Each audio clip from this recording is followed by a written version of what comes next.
Nathan Strong, Executive Director at Churchill Economic Development Authority, continuing to celebrate Economic Development Week here in Fallon, Nevada, and Churchill County.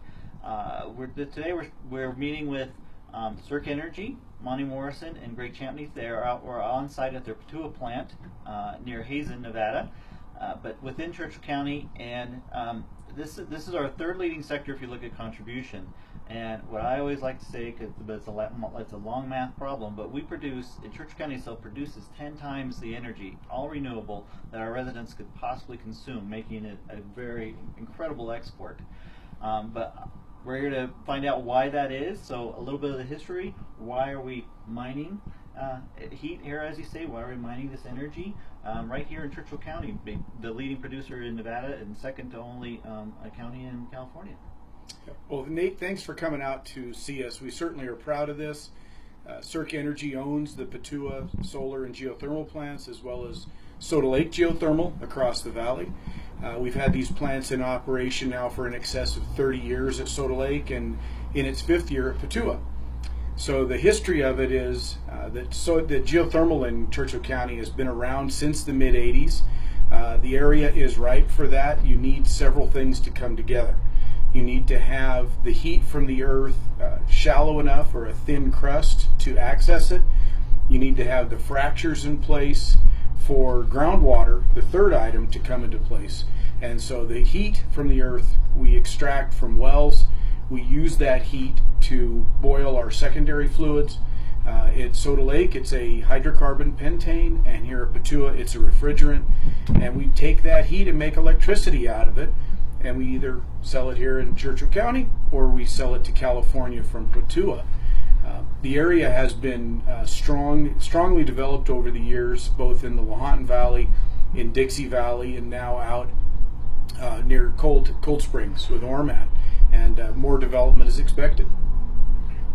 Okay. And as far as the technology behind it too, you were saying you use it to boil heat. I mean, it's a simple turbine, like a steam engine, that's how it generates our electrons, the generator? It is relatively simple that way. The difference is our source of heat is either geothermal water, hot water, which is the case for Soda Lake and Patua, or steam, as in the case at Dixie Valley.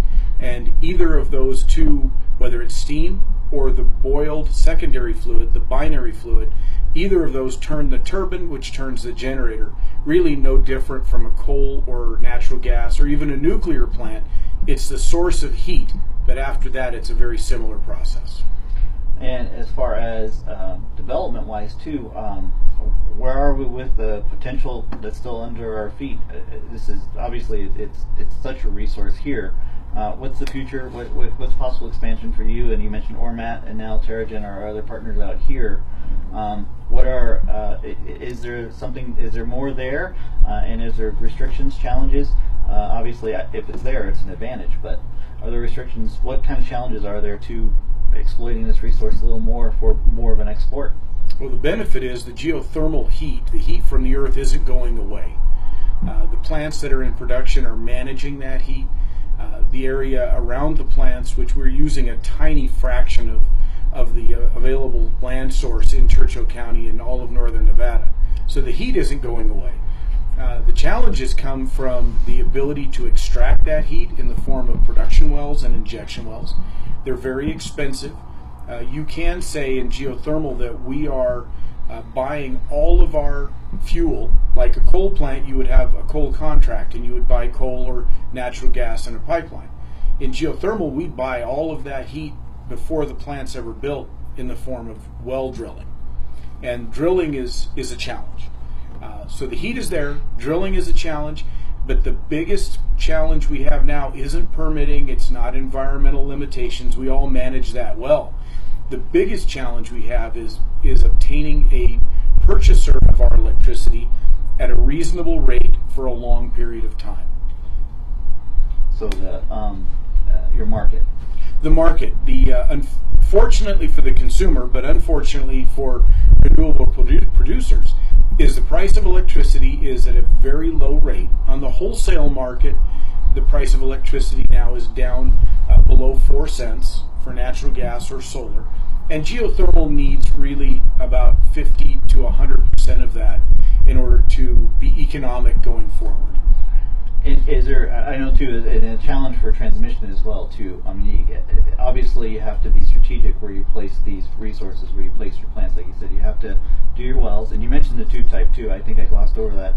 You have your source well and then your injection well, and in a binary system, you're taking the fluid out and returning it right to the earth. So it's a closed system. There's no loss in the brine. I know the fluid, right? But just because we have that resource here, the challenge also is if you can speak to the challenge of transmission as Certainly. well, because it seems nice to just say we have it, we can drill the wells, we can build a plant, but then not just a purchase agreement, but getting it to market. Is that a challenge? I know it is. I misspoke on one thing. Is geothermal does need 50 to 100% more than the value of solar or gas-powered electricity right now. But I think I'll let Greg speak to the challenges, but also the benefits of transmission access. And one of the challenges that is inherent with a majority of the geothermal resources is the fact that they are not typically near a load base. Dixie Valley is a good example of that. So you get and you have to put the geothermal plant where the resource is. You can't just up and relocate the resource to where it is convenient.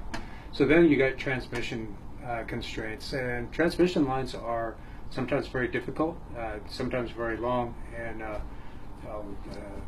so yeah, just getting that resource, the electricity generated from that resource, can be difficult getting it to the load bases. And then tying into the other network, and then have your purchaser pulling it off that network. Yes. For example, Soda Lake is about 8 miles from its current interconnection point, and Patua, the electricity actually travels from here through Fernley to Reno, all the way through Northern California to Oregon, and then south into the Sacramento Valley into Sacramento Municipal Utility District as our end user for the geothermal and solar electricity. And so we have you have to build a transmission line to get to the grid, and then you may have to wheel the electricity through 1 or 2 states to get it to your end user. In Soda Lake, for example, they're quite fortunate. We sell right to NV Energy with our current power purchase agreement, our PPA, and we will, like Amani said, about on our own transmission line, 8 miles into the grid, and at that point in the grid, it gets distributed to the end users through NV Energy. Those end users for the Soda Lake generated electricity is the city of Fallon, it's Churchill County, and the Naval Base. So that energy from Soda Lake stays here, and I'm sure potentially it produces more than we consume off of that plant. Probably not at Soda Lake, but between Soda Lake and what is generated at Enel's Stillwater and Enel's Salt Wells plant, there is more than enough generated within those power plants to satisfy the needs of Churchill counties and the Navy base. Through the city of Fallon as a provider and NV Energy as a provider to our county through those purchase agreements. I want to talk about your 2 plants too, specifically the future of them, or the near past as it will be here too with your expansion of solar. But with Soda Lake, I know you have 2 plants there, and you're creating 1 now. And just kind of give us a few details in there, because it speaks to the point of what you started with, Monty, too. Obviously, the renewable piece and what makes it incredible, and renewable, the green, however you want to look at it, carbon footprint, anything like that. But as you mentioned, the heat is going nowhere. The heat will always be there in the planet. We're not going to run out of that. That's the resource. Very much like the sun. It's not going anywhere for a long time. So the solar, that piece as well. But wear and tear, technology, innovation. Obviously, your plants, your infrastructure on site has a lifespan, and you're addressing that at Soda Lake right now. Yes. Yeah, Soda Lake, it's been in operation since 1987. Soda Lake 1 was built, and then a couple years later, Soda Lake 2 was built. But that was with original first generation ORMAC technology. And ORMAC technology then was, that was the standard. ORMAT, over the course of several generations, has improved. The efficiency is extremely better than it was back from the early 80s, late 80s. And the Soda Lake power plants have really run their useful life. They're at about 30 30 years, and 30 years was the expected life. That's also the term of the power purchase agreement. The new ORMAT technology is about 100% more efficient than what the older technology was.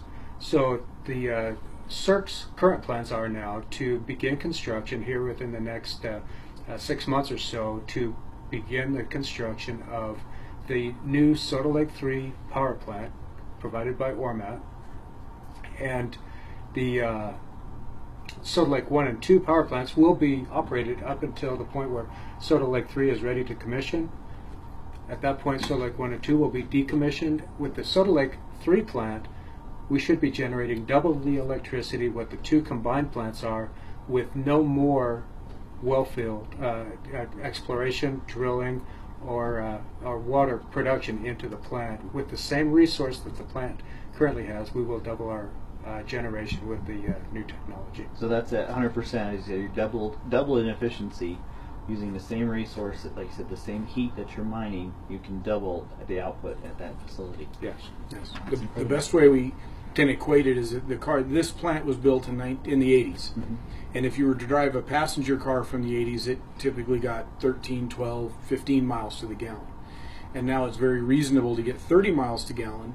To take the same 4 people, the same distance, you'll get double the fuel economy that you had from the 80s. And the only reason is efficiency, improved engineering and innovation. And so we're going to capitalize on that with no new drilling. And as far as resources too, with the Patua here as well, a number of our another partner, Renewable Energy, has done the same, marrying solar power to the geothermal piece. And I know that does speak to efficiency. It speaks to your purchaser agreement. It speaks to a number of things. So, what is the advantage of that? Why bring those two together? And obviously, we have heat, we have sun, but beyond that, what are the particulars that make that work for CERC? Okay, so geothermal power plants, they are an odd creature in where they will operate much better in cooler temperatures. Cooler temperatures being nighttime temperatures or winter operation. They generate more efficiently during cool temperatures. Days like today, when it's nice and warm, you reach 90-degree temperatures, the plants fall off on efficiency. The advantage of, and the reason why solar and geothermal are such a good marriage, when geothermal is dropping off in the middle of the day during the hotter periods, that's when solar is picking up and compensating for the lost generation that you're realizing with the geothermal plant. So they work very well hand in hand with each other. And the geothermal too, an important part to kind of speaking back to the life of the plant as well. The efficiency part, the wear and tear and all that. I mean, the geothermal is never off, right? You just have ebb and flow based on outside factors.